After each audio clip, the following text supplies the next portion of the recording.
કેમ આટલા ઉદાસ થઈને બેઠા છો? કંઈ નહીં યાર, રક્ષાબંધન આવો એનું ટેન્શન, રાખડીઓ લાવવાની, ભાઈઓને કુરિયર કરવાની, હવે ક્યાંથી રાખડી લેવી, કેવી રાખડી લેવી, કોઈ સમજ પડતી નહીં. શું કરું? ક્યાં ટેન્શન લેવાની વાત છે? આપણા સિદ્ધપુરમાં શાદીના ભાવમાં ચાંદીની રાખડીઓ મળે છે. હું ક્યાં? ચાલ ચાલ, હું તને લઈ આવું. ચલો. પછી અમે પહોંચી ગયા બંસીધર જ્વેલર્સમાં, જ્યાં રક્ષાબંધનનું કલેક્શન આવી ગયું હતું. ત્યાં જઈને અમે બધી રાખડીઓ જોઈ. એકદમ મસ્ત કલેક્શન હતું, બધી જ અલગ અલગ પ્રકારની નવી નવી વેરાયટીવાળી બધી જ રાખડીઓ ત્યાં અવેલેબલ હતી.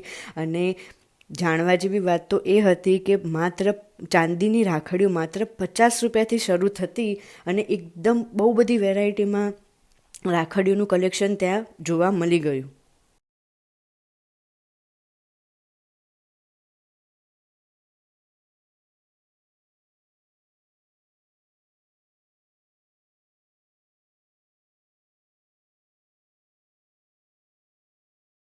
અહીં તમને ભાઈ રાખડીની સાથે સાથે ભાભી રાખડીઓ પણ એટલી જ વેરાયટીમાં મળી જશે. પછી આવી રીતે બોક્સવાળી રાખડી, બધી જ પ્રકારની એકદમ નવી નવી વેરાયટીની રાખડીઓનું કલેક્શન આ વખતે બંસીધરમાં આવી ગયું છે.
અમારી શોપિંગ તો થઈ ગઈ રક્ષાબંધનની, તો તમે લોકો પણ અચૂકથી વિઝિટ કરજો બંસીધર જ્વેલર્સ, ગોકુલ હોસ્પિટલની બાજુમાં, સિદ્ધપુર. Thanks for watching.